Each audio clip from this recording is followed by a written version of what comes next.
गोस्वामींना भगवंतांबद्दल विचारले गेलेले प्रश्न, की अगोदरच्या प्रश्नांचे उत्तर, जे की प्रश्न होते, प्रत्येक जगातील प्रत्येक व्यक्तीसाठी, प्राणीमात्रासाठी जीवनाची परिपूर्णता प्राप्त करण्याचा सर्वात उत्तम मार्ग कोणता, विशेषतः अशा व्यक्तीसाठी जो की मृत्यूच्या समीप आहे, जवळ आहे.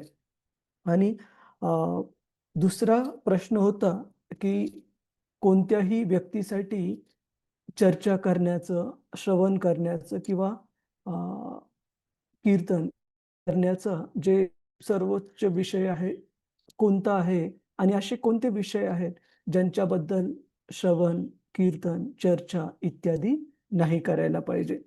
तर या प्रश्नांची उत्तरं दिल्यानंतर आपण पाहत आहोत येथे की परीक्षित महाराज शुकदेव गोस्वामींना त्यांचे पुढचे प्रश्न विचारत आहेत.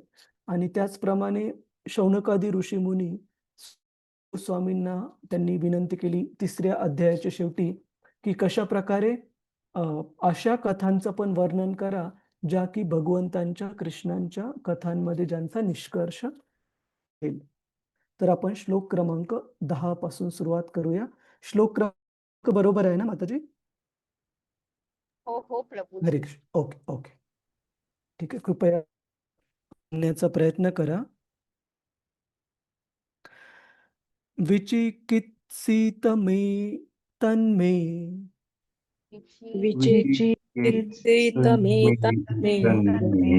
ब्रवीतु भगवान यथा शाब्दे ब्रह्मणि निष्णातः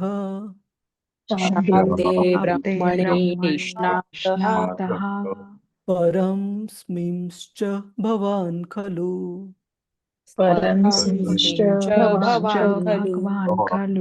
कुणाला वाचायचंय का प्रभूजी, माताजी? हरे कृष्ण. हरे कृष्ण प्रभूजी, मी वाचू? क्षितिजा माताजी तुम्ही वाचा, संजना तुम्ही पुढचा वाचा. हो प्रभूजी. हरे हरे हरे हरे कृष्ण. सादर प्रणाम प्रभूजी. धन्यवाद. श्रीला प्रभुपाद की जय. कृपया माझ्या सर्व शंकांचे समाधान करा, कारण तुम्ही सर्व वैदिक शास्त्रांचे प्रकांड विद्वान पंडित आणि दिव्यत्वामध्ये आत्मसाक्षात्कारीच नव्हे तर महान भगवत भक्तही आहात, व त्यामुळे तुम्ही भगवंता समानच आहात. तात्पर्य, ब्रह्मसंहितेमध्ये म्हटले आहे की परमसत्य भगवान श्री गोविंद जरी एकमेव द्वितीय असले तरी एकमेकांपासून अभिन्न असणाऱ्या असंख्य रूपांमध्ये त्यांनी स्वतःचा विस्तार केला व त्या रूपांमध्ये कोणत्याही प्रकारची उणीव नाही. ते जरी आदि पुरुष असले तरी ते नित्य तारुण्याने युक्त चिरतरुण आहेत. वेदातील दिव्य ज्ञानाच्या केवळ अध्ययनाने त्यांना जाणणे अत्यंत कठीण आहे, परंतु त्यांच्या शुद्ध भक्तांना त्यांची अनुभूती अत्यंत सहजपणे होते. नदीमध्ये निरंतर निर्माण होणाऱ्या असंख्य लाटांप्रमाणे असणारे भगवंतांचे विविध विस्तार, जसे श्रीकृष्णांपासून बलदेव, बलदेवांपासून संकर्षण, संकर्षणांपासून वासुदेव, वासुदेवांपासून अनिरुद्ध, अनिरुद्धांपासून प्रद्युम्न आणि पुन्हा द्वितीय संकर्षण व त्यांच्यापासून नारायण पुरुषावतार आणि इतर अनंत विस्तार, हे सर्व सारखेच आहेत. एका दिव्याने इतर दिवे प्रज्वलित केल्यावर ते सर्व समान शक्तीचेच असतात. त्याचप्रमाणे ही सारी रूपे आहेत. हीच भगवंतांची दिव्य शक्ती आहे. वेद सांगतात की भगवंत इतके परिपूर्ण आहेत की त्यांच्यापासून जरी एक परिपूर्ण एकक निर्माण झाले तरी ते परिपूर्णच राहतात. पूर्णस्य पूर्णमादाय पूर्णमेवावशिष्यते. म्हणूनच मानसिक तर्कवाद्यांच्या भगवंतांविषयीच्या भौतिक संकल्पनेमध्ये मुळीच तथ्य नाही. अशा रीतीने भौतिकवादी विद्वान जरी वेदांचे प्रकांड पंडित असले तरी त्यांच्यासाठी भगवंत सदैव एक रहस्यच बनून राहतात. वेदेषु दुर्लभम अदुर्लभम आत्मभक्तौ. भगवंत हे विद्वान, तत्वज्ञानी किंवा वैज्ञानिक या सर्वांच्या कल्पनाशक्तीच्या पलीकडे आहेत. शुद्ध भक्तच त्यांना सहजपणे जाणू शकतो. भगवद्गीतेत 18.54 भगवंत घोषित करतात की ज्ञानाचा स्तर पार केल्यावर मनुष्य जेव्हा भगवत भक्तीमध्ये संलग्न होण्यास पात्र बनतो तेव्हाच ते भगवंतांचे वास्तविक स्वरूप जाणू शकतो. मनुष्य जोपर्यंत दिव्य प्रेममयी भगवत सेवेमध्ये संलग्न होत नाही तोपर्यंत त्याला भगवंत किंवा त्यांचे नाम, रूप, गुण, लीला इत्यादी विषयी काहीच बोध होऊ शकत नाही. इतर सर्व कार्यातून मुक्त होऊन मनुष्याने भगवंतांना शरण गेले पाहिजे.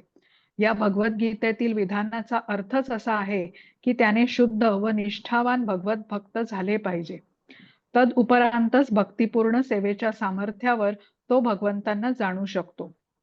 पूर्वीच्या श्लोकात परीक्षित महाराजांनी मान्य केले आहे की मोठ्या मोठ्या विद्वान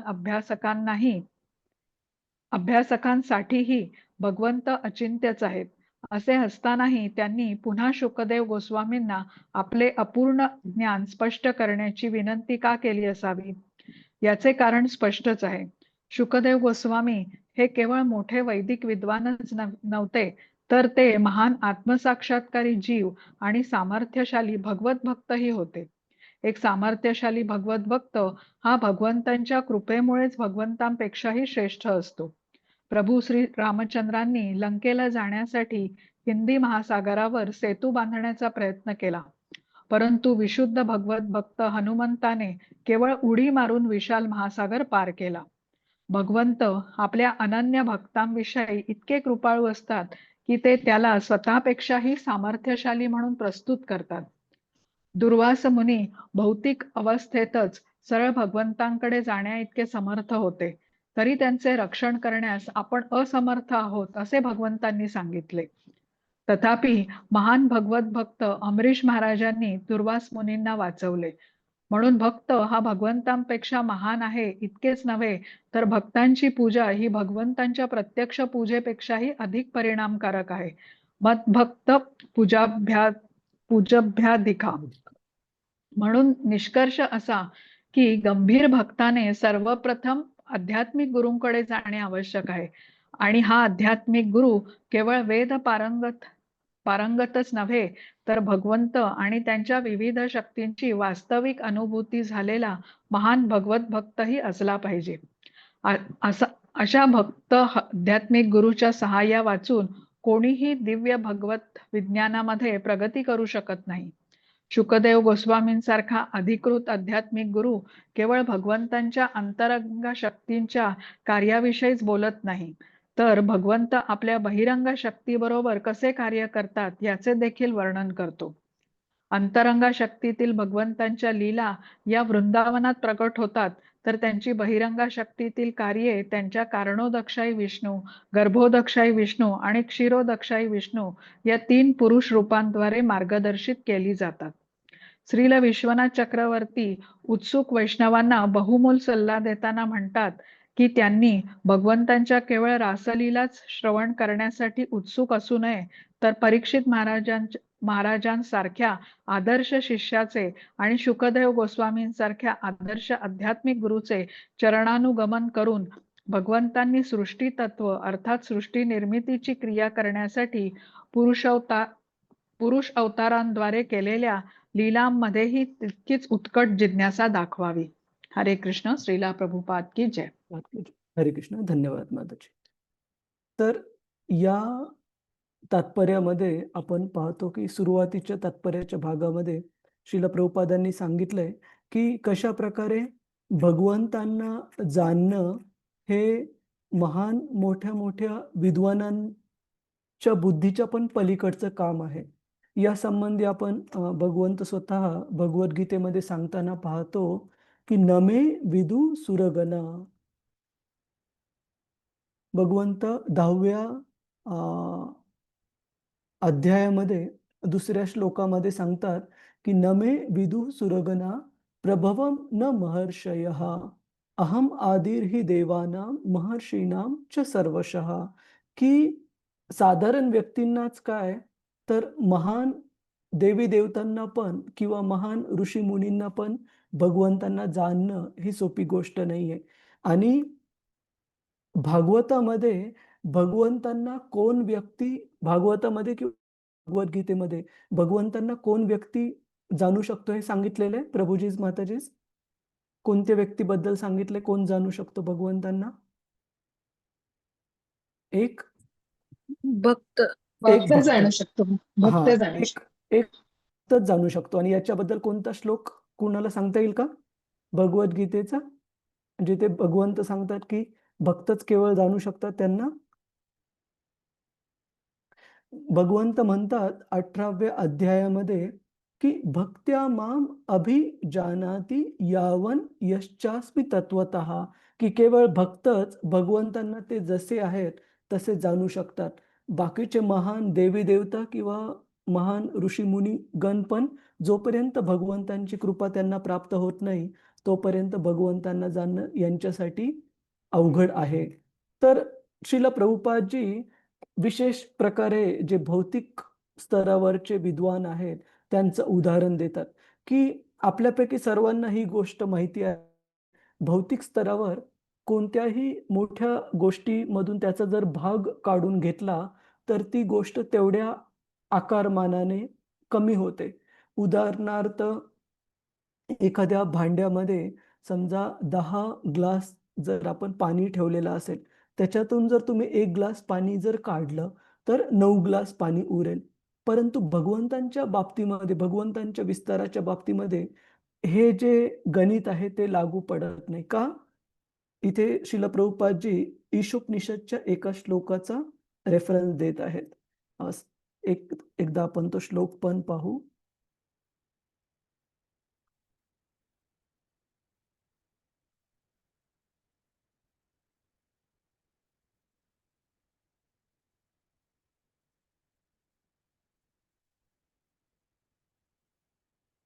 की ईशोपनिषद मध्ये आपल्याला श्लोक येतो इन्व्होकेशन, की सुरुवातीलाच ईशोपनिषदचे मंत्र सुरू होण्याच्या सुरुवातीलाच एक श्लोक सांगितलेला आहे प्रस्तावनेमध्ये. ओम कृपया म्हणण्याचा प्रयत्न करा, खूप महत्वाचा श्लोक आहे. ओम पूर्णम अदः ओम पूर्णम पूर्णम अधः पूर्णम इदम पूर्णमिदं पूर्णात् पूर्णम उदच्यते पूर्णात् पूर्णम् उदच्यते पूर्णस्य पूर्णम आदाय पूर्णस्य पूर्णम् आदाय पूर्णम एवावशिष्यते. पूर्णमेवावशिष्यते. तर या ठिकाणी सांगितलेलं आहे की भगवंतांच्या बाबतीमध्ये आध्यात्मिक जगतातलं गणित कसं वेगळं आहे भौतिक जगातल्या आपल्या सामान्य गणितापेक्षा. इथे सांगितलंय ओम पूर्णम अदः पूर्णम इदम पूर्णात् पूर्णम उदच्यते. कारण भगवंत पूर्ण आहेत, त्यांच्या माध्यमातून म्हणजे त्यांच्या शरीरातून असंख्य मात्रेमध्ये पूर्ण विश्व जरी प्रकट झाले तरी भगवंत हे पूर्णच राहतात आणि त्यांच्यापासून निर्माण झालेले जे विश्व आहेत ते पण पूर्णच राहतात. भगवंत त्यांच्या सच्चित आनंद रूपामध्ये कोणताही फरक पडत नाही. इतके सगळे असंख्य ब्रह्मांड त्यांच्या शरीरातून प्रत्येक क्षणाला निर्माण होत असले तरी.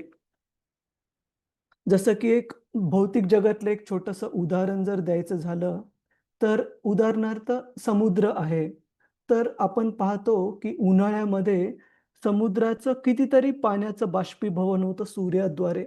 परंतु समुद्राचा जो काठ आहे तो कधी खाली खोलवर गेलेला आपल्याला दिसत नाही, इतक्या साऱ्या पाण्याचं बाष्पीभवन जरी झालं तरी. त्याचप्रमाणे पावसाळ्यामध्ये खूप सारा पाऊस जरी धो-धो सगळीकडे पडत असेल आणि खूप साऱ्या नद्या जरी दुथडी भरून वाहत जाऊन समुद्राला मिळत असतील तरी त्या नद्यांच्या मिळणाऱ्या पाण्याने समुद्राचा काठ कधी ओव्हरफ्लो किंवा त्याच्या किनाऱ्याच्या बाहेर ओसंडून जात नाही. का? कारण भगवंतांच्या कृपेने ज्या प्रकारे समुद्र अथांग सागर आहे आणि कितीही पाणी आलं तर किंवा कितीही पाण्याचं बाष्पीभवन झालं तरी समुद्राचे पाण्याचा स्तर आपण पाहतो की खूप सारा राहतो. हे तरी भौतिक उदाहरण झालं. परंतु आध्यात्मिक दृष्ट्या भगवंतांच्या शरीरातून असं सांगितलं जातं की प्रत्येक क्षणाला ज्यावेळेस भगवंत उश्वास टाकतात त्यावेळेस त्यांच्या शरीराच्या प्रत्येक रंध्रामधून छिद्रांमधून वेगवेगळे ब्रह्मांड बाहेर पडतात. त्याच प्रकारे ते ज्यावेळेस श्वास आतमध्ये घेतात, त्यावेळेस प्रत्येक श्वास आतमध्ये घेण्यासोबत अनेक ब्रह्मांड त्यांच्या शरीरामध्ये प्रवेश करतात. परंतु एवढे सारे ब्रह्मांड प्रत्येक क्षणाला त्यांच्यापासून उत्पत्ती होत असून भगवंतांच्या सच्चित आनंद रूपामध्ये कोणतीही कमतरता किंवा कमी येत नाही. तर हे आहे आध्यात्मिक गणित, की इथे 10 मधून 1 गेल्यानंतर 9 राहतं, हे भगवंतांच्या बाबतीत लागू होत नाही. का? कारण भगवंत परिपूर्ण आहेत आणि शास्त्र सांगतं, की त्यांच्यापासून असंख्य परिपूर्ण जरी निघाले, उत्पन्न झाले, तरी भगवंतांचा कोणताही स्तर त्याप्रमाणे कमी होत नाही. भगवंत तरीही परिपूर्णच राहतात. आणि या श्लोकामध्ये अजून महत्त्वाचा एक खूप मुद्दा आहे आपल्या सर्वांना जाणून घेण्यासाठी, की इथे सांगितलंय, की भगवंतांच्या मधून निर्माण होणारे हे जे ब्रह्मांड आहेत, विश्व आहेत, ते पण परिपूर्ण आहेत. मग श्रील प्रभुपादजी तात्पर्यामध्ये सांगतात आणि भगवद्गीतेच्या इंट्रोडक्शनमध्ये पण सांगतात. आपण एकदा ते इंट्रोडक्शन पण पाहण्याचा प्रयत्न करू.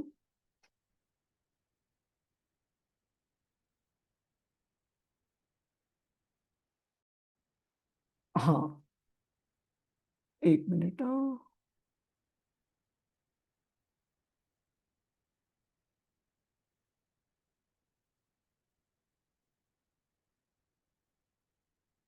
हां.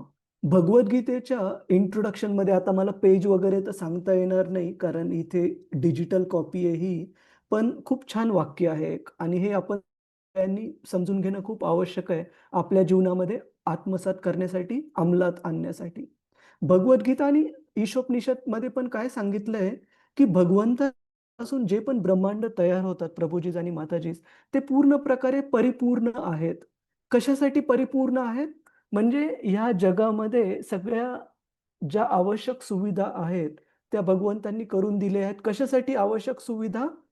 आपल्याला भगवंतांचं आत्मसाक्षात्कार प्राप्त करून घेण्यासाठी, आपल्याला भगवंतांचं ज्ञान पूर्णपणे प्राप्त करून घेण्यासाठी. आणि भगवद्गीता सांगते, की ह्या जगात जर आपल्याला काही अपूर्ण दिसत असेल, कमी दिसत असेल, आपण कधी-कधी म्हणतो, की जगामध्ये हा प्रॉब्लेम आहे, तो प्रॉब्लेम आहे. तर शास्त्र सांगतं, की जगात कोणती जर गोष्ट आपल्याला कमतरता वाटत असेल, तर ती आपल्या ज्ञानाची कमतरता आहे भगवंतांबद्दलच्या. पण आपल्याला आत्मसाक्षात्कारासाठी जेवढं काही आवश्यक आहे, ती प्रत्येक गोष्ट भगवंतांनी दिलेली आहे. त्याचप्रकारे इथे ईशोपनिषद पण सांगतं, की भगवंतांपासून निर्माण होणारं ब्रह्मांड हे कधी अपरिपूर्ण राहू शकत नाही. याचा अर्थ आपल्या जीवन जगण्यासाठी, आध्यात्मिक जीवनामध्ये परिपूर्णता प्राप्त करण्यासाठी ज्या काही आवश्यकता आहेत आपल्या, भगवंतांनी त्याची पूर्ण व्यवस्था करून ठेवलेली आहे. त्याची खूप मारामारी करण्याची गरज नाहीये. त्याचमुळे इंग्रजीमध्ये खूप सुंदर वाक्य येतं, की "this world has got everything for everybody's needs, but not enough for even a single person's greed." की सर्व प्राणीमात्रांच्या सर्व गरजा भागवण्याइतकं भगवंतांनी सगळं काही या जगामध्ये दिलंय.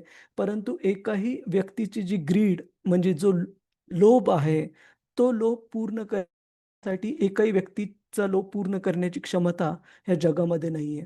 तर मग दुसरा प्रश्न उद्भवतो, की आपल्याला जगामध्ये काही गोष्टी कमी का वाटतात? की बऱ्याचदा भौतिक स्तरावर आपण जर लोकांना विचारलं, की तुम्ही समाधानी आहेत का जीवनामध्ये? तर ते तुम्हाला पूर्ण यादी वाचून दाखवतील, की काय-काय जीवनामध्ये कमी आहे.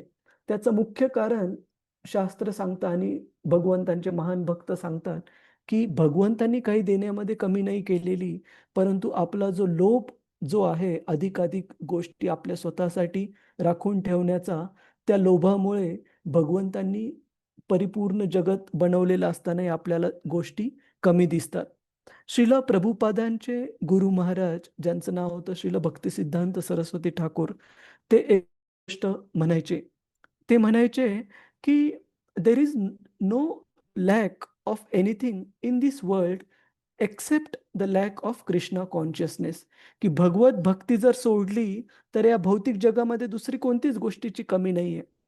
याचा अर्थ जर भौतिक भक्ती व्यवस्थित पालन केली सर्व प्राणीमात्रांनी, शास्त्र सांगते ह्या भौतिक जगात पण वैकुंठ लोक इतकीच संपन्नता अनुभवू शकतो आपण. आपल्याला कुणाचा काही प्रश्न आहे का प्रभूजीज माताजीज? हा जो मुद्दा आपण सांगितला आता, पूर्णस्य पूर्णम आदाय पूर्णम एवावशिष्यते, की कशा प्रकारे हे भौतिक जगत ब्रह्मांड, कारण ते भगवंतांपासून निर्माण झालेलं आहे.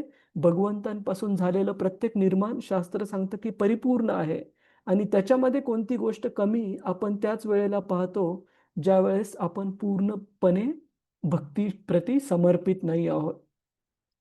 ही गोष्ट समजण्यासाठी तुम्ही सध्याच्या जगातील कोणताही मुद्दा घ्या जो की ज्वलंत मुद्दा आहे, ज्याच्यामुळे खूप सारे युद्ध सुरू आहेत आणि तुम्हाला ह्या जर मुद्द्याशी जुळवलं शास्त्र, तर कळेल की कशा प्रकारे आपण भगवंतांचे लेकरं, भगवंतांचे मुलं म्हणून सगळ्या प्राणीमात्रांना पाहत नसल्यामुळे कसे वेगवेगळ्या प्रकारचे जगातले जे अडचणी आहेत त्या आता निर्माण झालेल्या आपल्याला पाहायला मिळतात. थोडासा विचार करा आणि कुणाला जर मुद्द्यावर प्रश्न असेल की कशा प्रकारे हा मुद्दा शास्त्रात सांगितलाय, किंवा तुम्हाला जर काही शेअर करायचं असेल की या मुद्द्याच्या अनुसार आपण जगातले आत्ताचे प्रॉब्लेम्स कसे पाहू शकतो, तर तुम्ही शेअर करू शकता. हरे कृष्ण. सर्वांना पटत आहे का प्रभूजीज माताजीज? हरे कृष्ण. हो प्रभूजी. हो प्रभूजी. हो की प्रभूजी. एक छोटंसं उदाहरण सांगतो सध्याचं. उदाहरणार्थ आपल्याला आत्ता काही 1-2 दिवसांपूर्वीच बायकोसोबत मी चर्चा करत होतो, की मागच्या जोपर्यंत कळायला लागलं किंवा शाळेत असतानापासून मला एकही वर्ष असं लक्षात नाही, की ज्यावेळेस कोणते युद्ध वगैरे काही चालू नव्हते जगामध्ये. मागच्या 25-30 वर्षामध्ये तर रेग्युलर चालू आहे. काही त्या ज्याला आपण मराठीत म्हणतो, की खाडा नाहीये किंवा मध्ये त्याला काही इंटरव्हल नाहीये. एक झालं, की आणि आत्ता काही दिवसांपूर्वी एका आर्टिकलमध्ये पाहत होतो, जगात वेगवेगळ्या चालू असणाऱ्या युद्धांची संख्या. तर ती संख्या वाचल्यावर मलाही आश्चर्य वाटलं, की अरे बापरे! असे युद्ध आहेत का, जे आपल्याला माहीत नाहीत. जागतिक स्तरावर जे सुरू आहेत ते.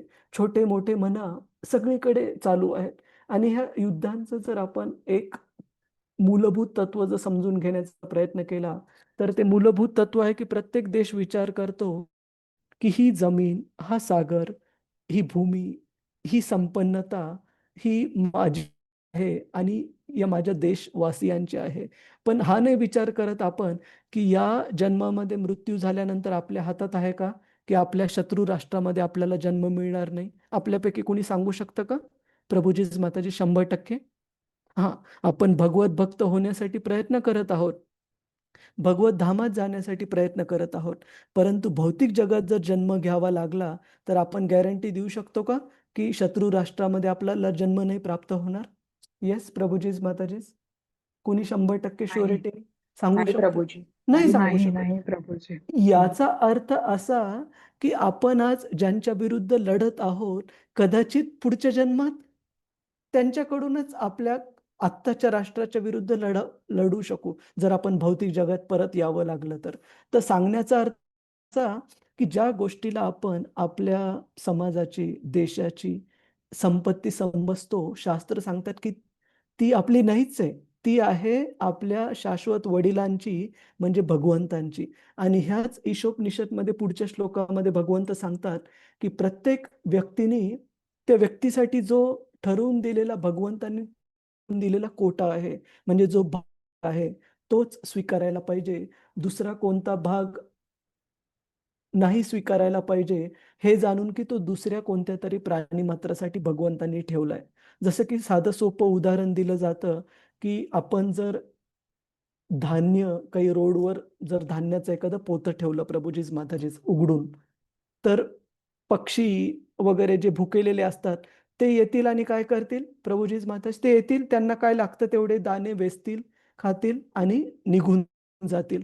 परंतु ते जर धान्याचं पोतं तसंच ठेवलं आणि कुणाचं जर लक्ष नसेल, तर मनुष्य काय करेल प्रभूजीज माताजीज? तो त्याला काय पाहिजे ते अर्धा किलो, 1 किलो घेईल का धान्य? काय करेल तो? सगळं घेऊन जाईल. पूर्ण घेऊन जाईल. हाच फरक आहे सामान्य प्राणीमात्रांमध्ये आणि मनुष्यामध्ये.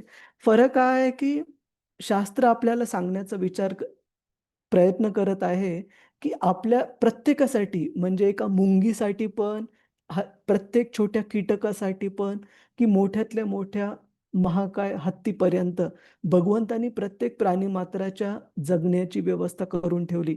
कधी तुम्ही वाचलं का प्रभुजीच माताजीच, की आपण पाहतो भारतात पण खूप सारे राज्य जसं कर्नाटक असू, केरळ असू किंवा नॉर्थ ईस्ट जे राज्य आहेत, आसाम वगैरे, आपल्याला हत्ती पाहायला मिळतात आणि आपण विज्ञानातून शिकतो, एका हत्तीला एका दिवशी खाण्यासाठी जवळपास 150 किलोपेक्षा अधिक खाद्य लागतं. तर मग हे जे हत्ती जंगली हत्ती वगैरे राहतात, आपल्याला वाटतं का, की मनुष्य यांची व्यवस्था करत आहे अन्नाची? कोण व्यवस्था करत आहे? भगवंत करत आहे. भगवंत. हो ना? प्रकृती. त्याचप्रमाणे आपण पाहतो, की छोट्या मुंगीला असं जर आपण पाहिलं इकडे-तिकडे मुंग्या कुठे तर आपल्याला कुठे काय पडलेलं आहे, अन्नाचा कण दिसणार नाही. पण काही खाण्याचा अन्नाचा कण जर पडलेला असेल, मुंग्या लगेच त्याकडे आकर्षित होऊन ते वेचायला लागतील. का? याचा अर्थ भगवंतांनी प्रत्येक प्राणीमात्रासाठी व्यवस्था केलेली आहे. इथे हा श्लोक बघा. ईशोपनिषदचा पुढचा श्लोक उघडलाय मी. खूप सुंदर श्लोक आहे आणि हे जर तत्व कळालं ना प्रभुजीच माताजीच, तर आपण पण काळजी घेऊ कशाप्रकारे भगवंतांनी आपल्यासाठी जो कोटा दिलेला आहे, आपल्या जगण्यासाठी, तो घेऊन व्यक्तीने समाधानी राहणं खूप आवश्यक आहे. आपण हा श्लोक एकदा म्हणू, कृपया म्हणण्याचा प्रयत्न करा. ईशावास्यम इदं सर्वं ईशावास्यमिदं सर्वं यत्किंच जगत्यां जगत् यत्किंच जगत्यां जगत् तेन त्यक्तेन भुञ्जीता तेन त्यक्तेन भुञ्जीता मा गृधः कस्य स्विद् धनम्. मा तर इथे याच्यात अनुवादामध्ये सांगितलंय, हा ईशोपनिषदचा पहिला मंत्र आहे, श्लोक आहे. याच्यात सांगितलंय, की या जगातला प्रत्येक सजीव आणि निर्जीव एंटिटी, प्राणीमात्र किंवा वस्तू हे भगवंतांच्या द्वारे नियंत्रित आहेत आणि त्यामुळे प्रत्येकाने फक्त तेवढ्याच गोष्टी करायला पाहिजे, ज्या आपल्यासाठी भगवंतांनी मांडून दिलेल्या आहेत आपल्या जगण्यासाठी आणि one should not accept other things आणि दुसऱ्या कोणत्या गोष्टी ज्या की आपल्यासाठी नाही बनलेल्या आहेत, त्या आपण बळजबरीने हडपून घेण्याचा प्रयत्न नाही केला पाहिजे. हे जाणून, की भगवंतांनी ते दुसऱ्या प्राणीमात्रांसाठी, दुसऱ्या व्यक्तींसाठी ठेवलेलं आहे आणि ही शिकवण आपल्याला इतक्या साऱ्या आचार्यांच्या शिकवणीत पण दिसते. जसं की चाणक्याने सांगितलेलं आहे, मातृवत परदारेषु. अ, त्यांनी सांगितले कशाप्रकारे प्रत्येक स्त्री आपली पत्नी सोडून दुसरी कोणत्याही स्त्रीला आपण मातृवत म्हणजे स्वतःच्या आई समान समजायला पाहिजे किंवा दुसऱ्या व्यक्तीचं जे धन आहे ते तुच्छ समजायला पाहिजे. आपलं नाहीये, दुसऱ्या व्यक्तीचं आहे.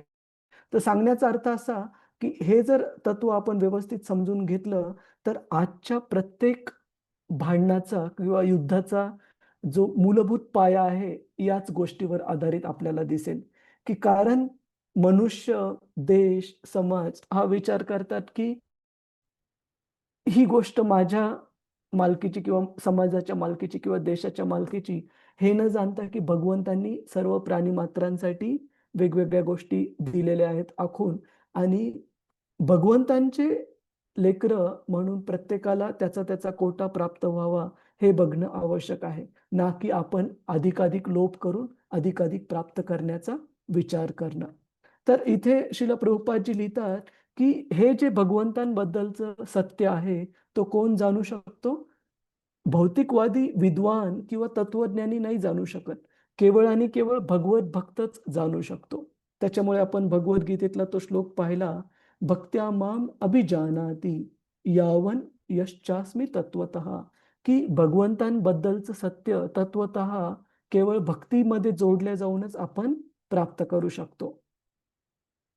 आणि अशा भक्तांना आपण अप्रोच करणं, त्यांच्याकडून भगवंतांबद्दल जाणून घेणं हे आवश्यक आहे. जसं की मी नेहमी उदाहरण देतो, की आपल्याला जर एखाद्या कंपनीची कार मोटर कार घ्यायची असेल, तर आपण डायरेक्ट त्या कंपनीच्या फॅक्टरीमध्ये, मॅन्युफॅक्चरिंग युनिटमध्ये नाही जाऊ शकत, की टाटा किंवा महिंद्राची मला कार घ्यायची, चला त्यांच्या फॅक्टरीमध्ये. ते म्हणतील, की "छान आहे, तुम्हाला घ्यायची आहे, पण आमचे जे रिटेल डिस्ट्रिब्युटर्स आहेत, त्यांच्याकडे तुम्ही जा, ते तुम्हाला मदत करतील घेण्यासाठी कार." त्या प्रकारे भगवंतांचे जे रिटेल डिस्ट्रिब्युटर्स आहेत, ते आहेत भगवंतांचे शुद्ध भक्त. आणि इथे तात्पर्यामध्ये श्रील प्रभुपादजी सांगतात, की अशा ह्या शुद्ध भक्तांना भगवंत कशाप्रकारे अशी शक्ती प्रदान करतात, जेणेकरून भगवंत त्या भक्तांची महिमा सगळीकडे पसरावी अशी व्यवस्था करतात. जसं प्रभुपादांनी उदाहरण दिलं प्रभू रामचंद्रांचं. प्रभू रामचंद्र हे पूर्ण पुरुषोत्तम भगवंत आहेत.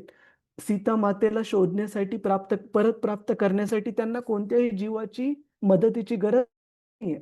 परंतु केवळ आपले महान भक्त हनुमानजी यांची महती जगापुढे मांडण्यासाठी आपण बघतो, की प्रभू रामचंद्रांनी त्यांना इतकं सामर्थ्य, इतकी शक्ती प्रदान केली, की प्रभुपादजी उदाहरण देतात, की प्रभू रामचंद्रांना सागर पार करण्यासाठी सेतू बांधला त्यांच्यासाठी कुणी? वानरांनी. परंतु तेच प्रभू रामचंद्रांचे महान भक्त हनुमानजी त्यांना सागर पार करण्यासाठी सेतूची गरज पडली नाही. भगवंतांच्याच कृपेने पूर्ण सागरावरून उडी मारून ते लंकेला पोहोचू शकले. अशा प्रकारे भगवंत कधी-कधी आपल्या भक्ताची महती ही आपल्या महतीपेक्षाही महान जगासमोर मांडतात. का? कारण त्या भक्ताच्या शुद्ध भक्तीमुळे प्रसन्न होऊन आपल्या भक्ताची महिमा महिमा जगासमोर यावी अशी भगवंतांची इच्छा असते. त्याच प्रकारे आपण भगवद्गीतेत पण पाहतो, की भगवंतांना कुरु कुटुंबातील जे काही अभिमानी आणि मदमत्त झालेले जे क्षत्रिय होते, दुर्योधन, दुःशासन इत्यादी, त्यांना ठार करण्यासाठी अर्जुनाच्या मदतीची भगवंतांना गरज नव्हती. भगवंत भगवद्गीतेत सांगतात, पूर्ण भगवद्गीतेचं ज्ञान अर्जुनाला दिल्यानंतर, की "हे अर्जुना, आता तुला हे ज्ञान दिल्यानंतर तुला जे योग्य वाटतं ते तू कर. असं नाही की मी सांगितलं याचा अर्थ युद्ध निश्चित कर." परंतु त्याच्या अगोदर भगवंत सांगतात अर्जुनाला, की "तू केवळ निमित्त मात्र बन आणि ही ही जी महती आहे, कुरुक्षेत्राचं युद्ध जिंकण्याची, ती तू प्राप्त कर." याचा अर्थ असा, की असं नाही की अर्जुनाने जर कौरवांचा वध नसता केला, तर भगवंत त्यांना मारण्यास सक्षम नव्हते. बिलकुल भगवंतांना गरज नाही कोणत्या जीवाच्या मदतीशी. परंतु आपल्या भक्ताची महिमा सगळ्या जगामध्ये व्हावी, अशी भगवंतांची नियमित इच्छा असते आणि त्या इच्छेमुळे भगवंत आपल्यापेक्षाही कधी-कधी त्या भक्ताला श्रेष्ठ स्तरावर जगासमोर मांडतात. आणि दुसरं उदाहरण श्रील प्रभुपादजी तात्पर्यामध्ये देत आहेत अंबरीश महाराजांचं. आपण सर्व जाणतो की महान जे योगी होते दुर्वास मुनी, ज्यांनी की अंबरीश महाराजांच्या प्रती अपराध केला. आपल्या सर्वांना ही गोष्ट माहिती आहे का प्रभूजीच माताजीच? कुणाला माहिती नाहीये का? कोणता अपराध केला दुर्वास मुनींनी अंबरीश महाराजांच्या प्रती? कुणाला सांगायचं आहे का?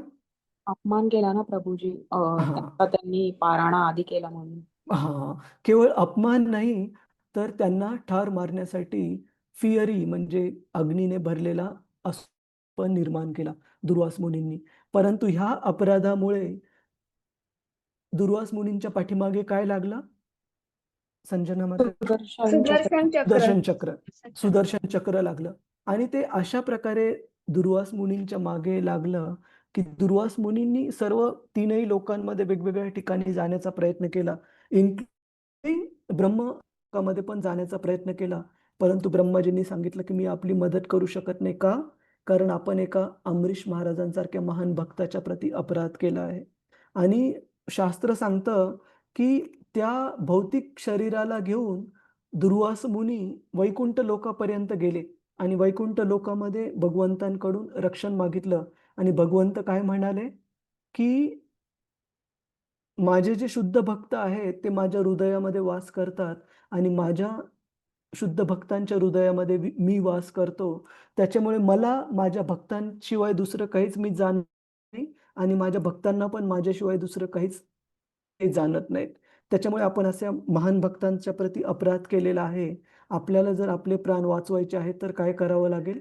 त्या भक्ताच्या शरण जाऊन त्यांना प्रार्थना करावी लागेल. अमरीश महाराजांना, मी पण आपल्याला वाचवण्यासाठी सक्षम नाहीये. हे भगवंत विष्णूंनी दुर्वास मुनींना सांगितलं. तर सांगण्याचा हेतू हा, की अशा प्रकारे भगवंत आपल्या भक्तांना कधी-कधी त्यांच्यापेक्षाही श्रेष्ठ स्तरावर जगापुढे सादर करतात. त्याच्यामुळे निष्कर्ष काय आहे, की ज्या अशा प्रत्येक व्यक्ती ज्याला की जीवनामध्ये परिपूर्णता प्राप्त करायची आहे, भक्ती प्राप्त करायची आहे, अशा भगवंतांच्या महान भक्तांचा आश्रय घेतला पाहिजे, भगवंतांबद्दल जाणून घेण्यासाठी आणि त्यांच्या माध्यमातून भगवत विज्ञान आपण जाणून घेण्याचा प्रयत्न केला पाहिजे. भगवत विज्ञान काय आहे, की भगवंतांची अंतरंग शक्ती कशाप्रकारे कार्य करते, याचा अर्थ त्यांचं भगवत धाम कशाप्रकारे बनलेलं आहे, कशाप्रकारे कार्य करतं. त्याचप्रकारे त्यांची बहिरंग शक्ती म्हणजे बाहेरची शक्ती, ज्याने हे भौतिक जगत बनलेलं आहे, ती कशाप्रकारे कार्य करते, हे सर्व ज्ञान आपण भगवत भक्तांकडून प्राप्त करण्याचा प्रयत्न केला पाहिजे. तर आपण बऱ्याच काही मुद्द्यांवर चर्चा केली. कुणाला काही प्रश्न आहे का? प्रभुजीज, माताजीज, हरे कृष्ण. कोणत्या मुद्द्यावर? क्लिअर आहे सगळ्यांना? हा प्रभूजी. हो प्रभूजी, हो प्रभूजी. हरे कृष्ण. आपण पुढे जाऊ. श्लोक क्रमांक 11. कृपया म्हणण्याचा प्रयत्न करा. सूत उवाच. सूत उवाच. जस्ट एक महत्वाचा मुद्दा सांगायचा राहिला, की त्याच्यामुळे श्रील प्रभुपादांनी विश्वनाथ चक्रवर्ती ठाकूर हे जे सांगतात ते इथे सांगितलंय, की याच्यामुळे एका भक्तानी सर्वात सुरुवातीला काय जाणून घेणं भगवंतांचं आवश्यक आहे. भगवंतांचे जे विभूतीच, ऐश्वर्य, त्यांच्या ज्या क्रिया आहेत, त्या क्रियांची महानता जाणून घेणं आवश्यक आहे. भगवंतांचे जे त्यांच्या महान भक्तांसोबतचं आदान-प्रदान आहे, त्याला जाणण्याच्या अगोदर. त्याच्यामुळे इथे भागवतामध्ये लिहिलेलं आहे, की बरेचसे लोकं भगवंतांच्या रासलीला घेण्यासाठी, त्यांचं श्रवण करण्यासाठी उत्सुक असतात. तर ह्या रासलीला व्यवस्थित समजायच्या आहे तर काय करावं लागेल आपल्याला? भगवंतांचं पूर्ण पुरुषोत्तम स्तर सर्वात अगोदर जाणून घ्यावं लागेल व्यवस्थित. नाहीतर भगवंतांना आपण आपल्या प्रकारेच एक सामान्य व्यक्ती समजायला लागू आणि त्यांच्या महान कार्यांचं, लीलांचं अनुकरण करायला लागू आपण. त्याच्यामुळे आधी भगवंत कोण आहेत हे लीलांचं वर्णन आपल्याला व्यवस्थित कळेल. हरे कृष्ण. श्लोक क्रमांक 11. इत्युपमन्त्रितो राज्ञः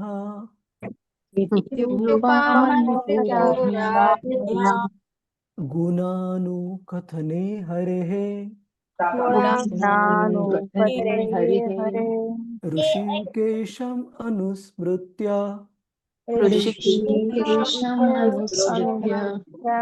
प्रतिवक्तुं प्रचक्रमे.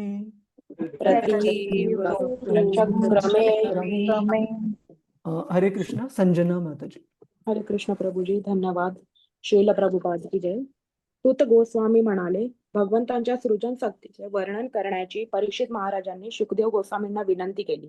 तेव्हा त्यांनी इंद्रियांचे स्वामी ऋषिकेश म्हणजे श्रीकृष्ण यांचे योग्यरित्या स्मरण केले आणि पुढील प्रमाणे उत्तर देण्यास प्रारंभ केला.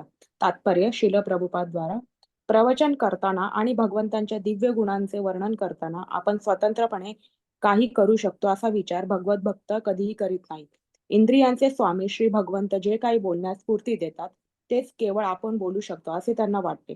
मनुष्याची इंद्रिय ही त्याची स्वतःची कधीच नसतात. भक्त जाणतो की अशी इंद्रिय ही भगवंतांची आहेत व जेव्हा ती भगवत सेवेमध्ये लावली जातात तेव्हाच त्यांचा योग्य उपयोग होऊ शकतो. इंद्रिय ही साधने आहेत व पंचमहाभूते घटक आहेत व हे सर्व भगवंतांनीच दिले आहे. म्हणून मनुष्याचे बोलणे, पाहणे इत्यादी सर्व काही भगवंतांच्या मार्गदर्शनानेच होऊ शकते. भगवद्गीता 15.15 याचे अनुमोदन पुढील शब्दात करते. सर्वस्य चाहम हृदि सन्निविष्टो मत्तः स्मृतिर्ज्ञानम अपोहनम च. कोणालाही मुक्तपणे कार्य करण्याचे स्वातंत्र्य नाही, म्हणून कार्य करणे, अन्न ग्रहण करणे किंवा बोलणे इत्यादी सर्व गोष्टींसाठी मनुष्याने भगवंतांची अनुमती घेतली पाहिजे. मग भगवंतांच्या आशीर्वादाने भक्तांनी केलेली सर्व कार्य ही बद्ध जीवांमधील 4 दोषांच्या पलीकडे जातात. धन्यवाद प्रभूजी. हरे कृष्ण. श्रील प्रभुपाद की जय. हरे कृष्ण. धन्यवाद.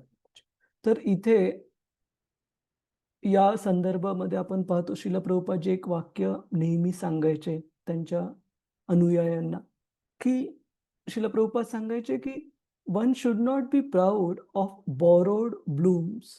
याचा अर्थ आहे की उदाहरणार्थ समजा मी कुणाकडून कोणती गोष्ट उधारीवर घेतलेली आहे जी की माझी नाही आहे.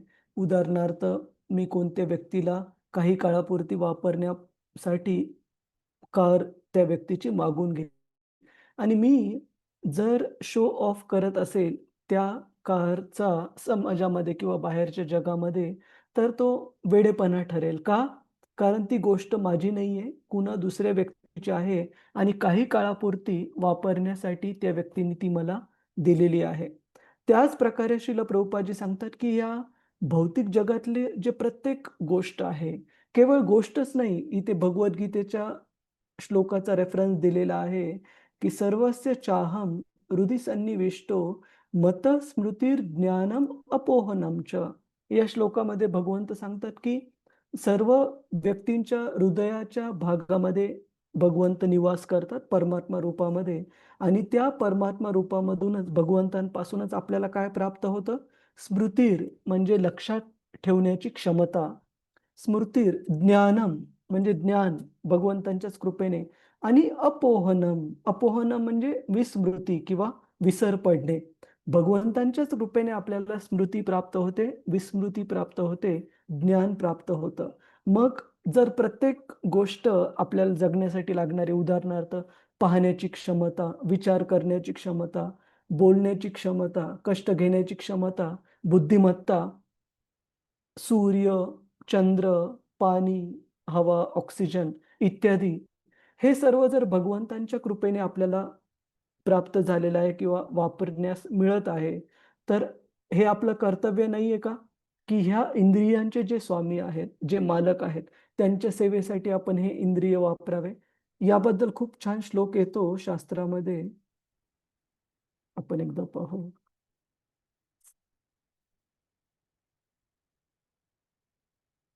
की या भक्तिरसामृत सिंधूमध्ये हा श्लोक दिलेला आहे, जो की नारद पंचरात्र या ग्रंथात आपल्याला पाहायला मिळतो. तर हा श्लोक एकदा सर्वांनी म्हणण्याचा प्रयत्न करा. सर्व उपाधी विनिर्मुक्तम सर्व सर्व उपाधी विनिर्मुक्तम तत्परत्वेन निर्मलम परत्वेन निर्मलम ऋषिकेन ऋषिकेश ऋषिकेश सेवनं भक्तिरुच्यते. भक्तिरुच्यते. तर या ठिकाणी सांगितलंय की आपल्या सर्व उपाधी ज्या आहेत, उपाधी म्हणजे डेझिग्नेशन, उपाधी म्हणजे स्वतःला PhD किंवा ह्या मोठ्या कॉलेजमधून ग्रॅज्युएट किंवा या मोठ्या घरात जन्मलेला व्यक्ती किंवा ह्या महान देशात जन्मलेला व्यक्ती, ह्या सर्व ज्या उपाधी आहेत त्या उपाधी दूर करून ज्यावेळेस आपण भगवंतांच्या सेवेमध्ये जोडतो, कशा प्रकारे? आपल्या इंद्रियांना, जे की ज्यांना ऋषिकेन म्हटलं जातं, त्या इंद्रियांचे स्वामी म्हणजे आपले डोळे, कान, जीभ, त्वचा आणि नाक, हे पाचही इंद्रिय त्या इंद्रियांच्या स्वामींच्या म्हणजे भगवंतांच्या सेवेमध्ये ज्यावेळेस आपण जोडतो, त्याला भक्ती म्हटलं जातं. तर सांगण्याचा हेतू हा की आपल्याला ह्या ज्या क्षमता सर्व प्राप्त झाल्यात, त्या क्षमता आपण कृतज्ञ राहायला पाहिजे की कुणापासून प्राप्त झालेल्या आहेत? भगवंतांपासून प्राप्त झालेल्या आहेत. त्याच्यामुळे ह्या क्षमतांचा उपयोग भगवंतांच्या सेवेत करणं क्रमप्राप्त आहे. आणि शास्त्र सांगतं विशेषतः भगवद्गीता 2ऱ्या अध्यायामध्ये की जो कोणी व्यक्ती भगवंतांपासून प्राप्त झालेल्या ह्या सुविधांना सुविधांच्या प्रती कृतज्ञ राहत नाही आणि भगवंतांच्या सेवेत वापरत नाही, तो व्यक्ती हा भगवद्गीतेच्या अनुसार एक चोर आहे, की चोर आपलं जे नाहीये त्या गोष्टी प्राप्त करण्याचा प्रयत्न करतो दुसऱ्या व्यक्तीकडून हिसकावून घेऊन किंवा चोरी करून. तशाच प्रकारे भगवद्गीता सांगते, की असा व्यक्ती जो भगवंतांकडून सगळ्या गोष्टी तर प्राप्त करतो, परंतु त्यांचा उपयोग भगवंतांच्या सेवेत न करता स्वतःच्या इंद्रिय तृप्तीसाठी करतो, तर हा व्यक्ती हा भगवद्गीतेच्या अनुसार चोर आहे. त्याच्यामुळे इथे श्रील प्रभुपादजी सांगतात, की हे जे आपल्याला आपल्या इंद्रियांच्या सर्व क्षमता प्राप्त झालेल्या आहेत, त्यांचा उपयोग आपण भगवंतांच्या सेवेत केला पाहिजे आणि भगवंतांच्या अनुमतीने केला पाहिजे. अनुमतीचा अर्थ काय? जसं की आपण जे अन्न ग्रहण करतो, ते भगवंतांना अर्पण करून स्वीकार करायला पाहिजे. जे बोलण्याची क्षमता आहे, त्याचा व्यर्थ वापर न करता भगवंतांच्या यशोगानामध्ये त्याचा वापर केला पाहिजे. अशा प्रकारे आपण वेगवेगळे इंद्रिय भगवंतांच्या सेवेमध्ये जोडू शकतो. आणि श्रील प्रभुपादजी सांगतात, की अशा प्रकारे भगवंतांच्या सेवेत त्यांच्या आशीर्वादाने केलेले, भक्तीमध्ये केलेले कार्य हे बद्ध जीवांचे जे 4 दोष आहेत, जसं की आपले इंद्रिय हे अपरिपूर्ण आहेत. आपल्याला त्याच प्रकारे त्या इंद्रिय अपरिपूर्ण असल्यामुळे चुका होण्याची आपल्यामध्ये क्षमता म्हणजे शक्यता असते आणि त्या चुका करण्याच्या शक्यतेमुळे त्या चुका लपवण्यासाठी फसवणूक करण्याची आपल्यामध्ये स्वाभाविकतः बद्ध अवस्थेमध्ये आपल्यामध्ये इच्छा असते आणि त्याच प्रकारे भगवंतांची जी मायाशक्ती आहे, त्या मायाशक्तीच्या प्रभावाखाली पण येण्याची बद्ध अवस्थेमध्ये शक्यता असते. तर हे जे आपले 4 दोष आहेत, त्या दोषांच्या पलीकडे जाऊन जर कार्य करायचं तर आपल्या क्षमतांचा उपयोग भगवंतांच्या सेवेमध्ये करणं आवश्यक आहे. क्लिअर आहे प्रभुजीज, माताजीज हा मुद्दा? कुणाला कन्फ्युजन आहे का? डाऊट आहे का यावर? हरे कृष्ण. नाही प्रभूजी, समजलं. बाकीचे पण भक्त गणेश प्रभू, कविता माताजी, किरण जाधव प्रभू, महेश प्रभू, नवनाथ प्रभू. हरे कृष्ण. नाही प्रभूजी. नाही प्रभूजी. ठीक आहे, ठीक आहे. हरे कृष्ण. तर एक श्लोक घ्यायचं का अजून प्रभूजीज माताजीज? हो प्रभूजी. हो प्रभूजी. ठीक, ठीक. श्री शुक उवाच श्री शुक उवाच नमः परस्मै पुरुषाय भूयसे नमः परस्मै पुरुषाय भूयसे तदुद्भवस्थान निरोध लीलया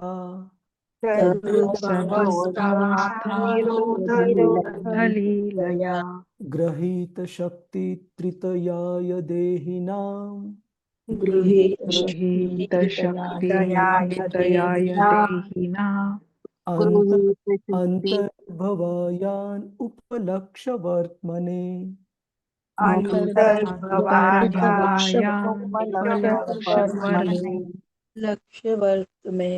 कुणाला वाचायचं आहे का प्रभूजीज माताजी?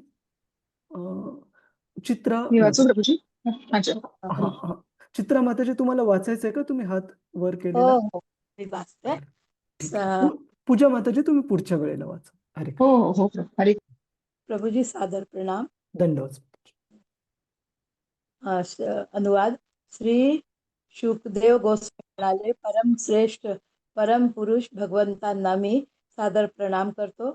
भौतिक जगताची निर्मिती करण्यासाठी तेच प्रकृतीच्या त्रिगुणाचा स्वीकार करतात. प्रत्येकाच्या शरीरामध्ये वास करणारे तेच पूर्ण स्वरूप आहेत आणि त्यांचे मार्ग अचिंत्य आहेत. तात्पर्य श्रील प्रभुपाद की जय. श्रील प्रभुपाद द्वारा. हे भौतिक जगत म्हणजे सत्व, रज आणि तम या 3 प्राकृतिक गुणांचे प्रगटीकरण आहे आणि या सृष्टीच्या निर्मिती, पालन व संहारासाठी भगवंत हे ब्रह्मा, विष्णू आणि शंकर ही 3 अधिष्ठात्री रूपे धारण करतात. विष्णू या रूपाने ते प्रत्येक भौतिक वस्तूत प्रविष्ट होतात. गर्भोदकशाही विष्णू या रूपाद्वारे ते प्रत्येक ब्रह्मांडात, तर क्षीरोदकशाही विष्णू या रूपात ते प्रत्येक जीवाच्या शरीरात प्रवेश करतात. भगवान श्रीकृष्ण हेच हे सर्व विष्णू तत्वाचे उगम स्थान असल्यामुळे त्यांना उद्देशून परपुमान किंवा पुरुषोत्तम हा शब्द या ठिकाणी वापरण्यात आला आहे. गीतेतही 15.18 या त्यांचे पुरुषोत्तम असेच वर्णन करण्यात आले आहे. श्री कृष्ण परम पूर्ण आहेत म्हणून पुरुषावतार हे त्यांचे आंशिक विस्तार आहेत. भक्ती योगाच्या एकमेव प्रक्रियेने मनुष्य त्यांना जाणण्यास पात्र होऊ शकतो. ज्ञानी आणि योगीजन त्यांना जाणू शकत नसल्यामुळे त्यांचे वर्णन अनुपलक्ष वर्तने म्हणजेच अचिंत्य मार्ग असलेले अर्थात केवळ भक्ती योगाद्वारा जाणता येणारे भगवंत असे करण्यात आले आहे. हरे कृष्ण. हरे कृष्ण. धन्यवाद माताजी. जय. धन्यवाद माताजी. तर इथे सांगितलं आहे की कशा प्रकारे भगवंत कृष्ण हे स्वतः 3 गुणांच्या पलीकडे आहेत. परंतु या भौतिक जगाच्या निर्माणासाठी, हे भौतिक जगत चालवण्यासाठी आणि याच्या संहारासाठी भगवंत हे गुण अवतार धारण करतात, ज्याच्यामध्ये ब्रह्माजी हे रजोगुणाचे जे अधिष्ठाता आहेत ते आहेत, विष्णू हे सत्वगुणाचे अधिष्ठाता आणि शंकर हे तमोगुणाचे अधिष्ठाता. हे निर्माण, हे भौतिक जगत चालवणं आणि याचा प्रलय संहार याची हे भगवंतांचे गुण अवतार काळजी घेतात. आणि विशेषतः जे पुरुष अवतार आहेत भगवंतांचे, जे 3 विष्णू रूप, जे की ज्यांच्या शरीराच्या रंध्रांमधून या ब्रह्मांडाची निर्मिती होते, जे आहेत गर्भोदक्षय विष्णू प्रत्येक ब्रह्मांडामध्ये प्रवेश करतात आणि त्या ब्रह्मांडामधील प्रत्येक जीवमात्रामध्ये आणि प्रत्येक अणुरेणूमध्ये वस्तूमध्ये प्रवेश करतात. ते आहेत क्षीरोदक्षय विष्णू परमात्मा रूपामध्ये. हे 3ही पुरुष अवतार विष्णू या भौतिक जगाला चालवण्यासाठी त्यांचे कार्य करतात. आणि भगवंत जे आहे, आपण भागवताच्या पहिल्या अध्यायाच्या पहिल्या स्कंदाच्या 3ऱ्या अध्यायामध्ये पाहतो की एतेच अंश कला पुंसाम कृष्णस्तु भगवान स्वयं. या सर्व गुण अवतार असू, लीला अवतार असू, पुरुष अवतार असू, मन्वंत अवतार असू, सर्व अवतारांचे जे स्त्रोत आहेत ते भगवंत कृष्ण सांगितले आहेत श्रीमद भागवतामध्ये. तर या सर्व अवतारांचे उगमस्थान असल्यामुळे त्यांना पुरुषोत्तम हा शब्द वापरलेला आहे. तर इथे प्रभूजी, माताजी, आपण इथे आज थांबू. आणि कुणाचा काही प्रश्न आहे का? हरे कृष्ण. ठीक आहे. तर रतिरूपा माताजी, एकदा रेकॉर्ड बंद करता का? काही अनाउन्समेंट करायचं? हो प्रभूजी.